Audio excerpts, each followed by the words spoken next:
Before we get started in this video, I just want to point out this. If you would have told me that these 3 games right here were going to be on the Nintendo Switch, like back in 2017 when the Switch came out, if you would have told me 5 years later that we would have these 3 specific games on the Switch, I would have told you that you were joking. There is absolutely no way that those games would be coming to the Nintendo Switch. Hey, what's going on, everybody? Monado Max here, and today we are talking about another Nintendo Switch game. Another port, I must say. One that could honestly be the best Nintendo Switch port out there. I know that we just came out with this video a few days ago saying that this is the best Nintendo Switch port out there. There is some major competition.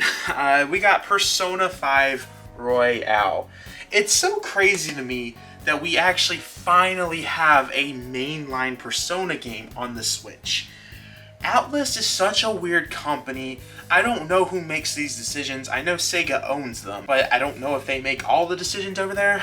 But it is so strange to me that the Nintendo Switch for the longest time didn't have Persona 5 Royale, but it got all the Persona spin-off. You got Persona 5 Strikers, which is a direct sequel to Persona 5. It made no sense to have that game on the Switch before having the mainline game first. And then we also have the Persona 4 spin-off. It's so weird, the decisions that this company has made, especially considering the amount of hype that Persona had at the time when they announced Joker for Super Smash Bros. I'll never forget when Joker was announced for Super Smash Bros. Ultimate, Amazon charts had Persona 5 as one of the best-selling games on the PlayStation 4 at the time. I believe it was #1 for like the entire month of December because everybody wanted to play Persona after Smash Bros. And it's kind of crazy to me to say that Persona fans finally get to play their favorite game for the first time ever. It's finally on Nintendo Switch. It's the perfect platform to be on, and I gotta point this out. I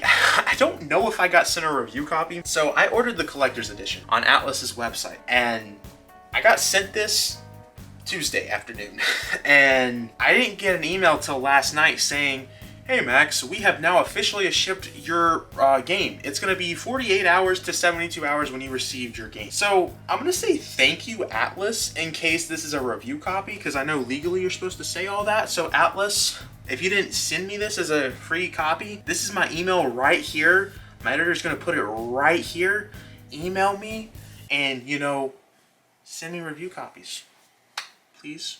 Okay, so let's talk about it. Persona 5 on the Switch. How does it run? How does it look? What's the difference? Is it awful? I know, you want to know all of it. First off, one thing that huge W to me. This game has all the DLC, everything that ever released on Persona 5 Royale, all in one cartridge. No download required. Don't know how they managed to do that one. Like, that one's actually genuinely shocking, but it's there. How does the game graphically look? Okay, I can't notice a difference. I really cannot notice a graphical difference from Persona 5 Royale to Persona 5 Royale on the PlayStation. Now, I know that's coming out on the PlayStation 5. I haven't seen the footage of that, so I guess that's gonna be the real big difference between all of them, is how does it work on the Series X and PlayStation 5. But from everything that I have seen, this game looks exactly the same. And, you know, frame rate wise, it runs just as well as it does on other consoles. I have not experienced any frame rate issues with the game or any graphical issues. I'm almost done with the whole Kamoshida arc, so I feel like I can say that I've played enough of Persona 5 Royale to really compare these versions out there, and I never saw any graphical differences, frame rate issues. Everything runs just the same. Like, I see no difference with this game. By the way, I don't particularly care about steelbooks most of the time, but I gotta show this off. Look at this. Look at this. Look at this. Oh my gosh. This looks beautiful. This might be the first time I'm actually glad to have a steelbook. I can't believe I'm saying that in 2022.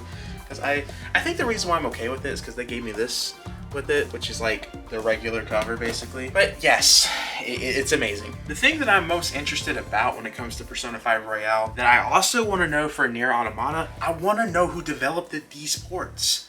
because these are companies that people need to know so they can reach out to get their games on the Nintendo Switch. Like, we just had Alan Wake come out on the Nintendo Switch, and somehow, I don't even know how, but somehow that game runs worse than it does on the Xbox 360, the game that it originated on. It looks worse.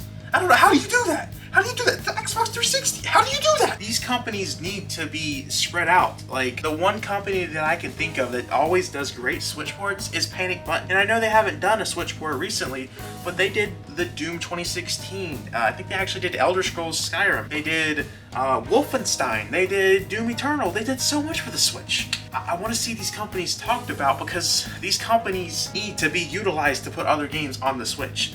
Like, I'm gonna say it right now, after playing Persona 5 Royale and playing Nier Automata, I strongly believe that we could probably get any game on the Switch. I'm talking about even the Resident Evil games out there.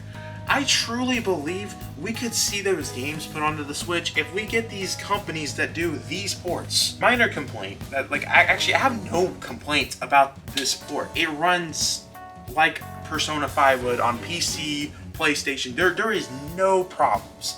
I have seen nothing. Granted, I'm only like 5 hours into the game, but this is a 100-hour game. There was no way that I was going to be able to beat this within the 3 days that I got the game early. I also, I can guarantee you that nobody's actually beaten Persona 5 Royale on the Switch yet. The only person that's beaten it is game developers.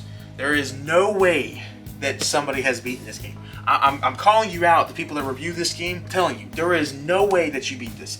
If I'm wrong, I don't know what I'm gonna do if I'm wrong, but I know I'm not wrong. So yeah, that's pretty much it when it comes to the Nintendo Switch port review of this game. I have already played Persona 5, the vanilla version, so I'm gonna give you my thoughts on that game, and then we're gonna wrap up this. There's nothing else that I really have to say about the Nintendo Switch performance because it does everything great. Like, it literally runs just as well as other platforms. There is no comparison. It's like comparing, if there was a comparison, it's like comparing a water bottle, like Desanti water bottle, to the next Aquafina. It's like comparing those two water bottles and being like, which do you like better? It's both the same thing. That's how much of a difference it is if somebody was to compare these two games. Just look at it as water bottles. That's my best explanation when it comes to how I feel on Persona 5 Royale and its other platforms. It's just like water bottles. From a review standpoint of a Nintendo Switch port performance, and I feel like I honestly can comment on this because I play all these third-party games. I'm going to play Alan Wake. I'm probably going to buy it and do a review on it because I feel like I can comment on this stuff because I've done so many things on third-party Switch games. I strongly feel like out of every YouTuber, I can say this because I played Doom Eternal. I played all that over the Switch versions over than PlayStation and stuff. I genuinely feel like I can comment on this stuff. So with all that in mind, Persona 5 Royale is a 10 out of 10 on Nintendo Switch and is right up there as one of the best Nintendo Switch ports. I would probably say it is the best Nintendo Switch port because you have a 100+ hour game on your Nintendo Switch that you can play portably. It is the perfect game to play portably, and I'm surprised it took so long for Sega to put this on the Nintendo Switch. It doesn't make sense to me. It really doesn't make sense to me since the spin-offs came out 2 years ago, and now we're getting the mainline games. It's whatever. Persona 5 is one of my favorite games of all time. So I've always strongly feel like it was an amazing game. I've always wanted it on the Switch. It was my #1 most wanted game. So now that it is finally here, I'm very happy to see other people experience this game because I know of a lot of people that wanted to play this game but didn't have the time. They specifically wanted it on the Switch because of its portability. And now people can play it. And there's also people from the Smash Bros. Hype that don't have these consoles, only has a Switch that could not play this game because it was only at the time on PlayStation. And now it looks like it's gonna be multi-platform all the time, I guess.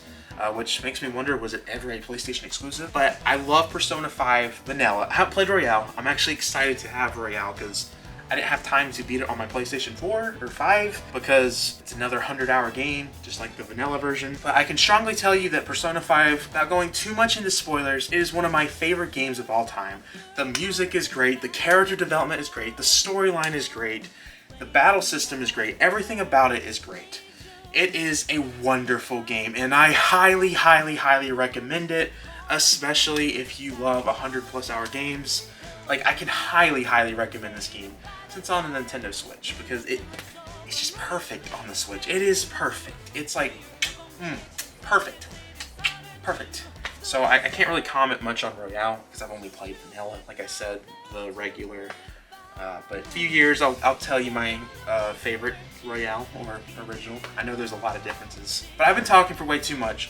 I want to know everything that you guys are thinking. Did you pick up Persona 5 Royale? If you have played a lot of these third-party games, I want to know what's your favorite. I really do want to know what's your favorite, because I think it's a great discussion. We're going to have a top 10 third-party video come out probably next month. It's going to be part 4 in that series. I'm so happy that that's a series that people like watching, because I love talking about this stuff. I don't know if it's obvious, but I love talking about this stuff. Like, we're doing a video on Resident Evil Cloud Edition next week, and we're doing one on probably Alan Wake. I don't know.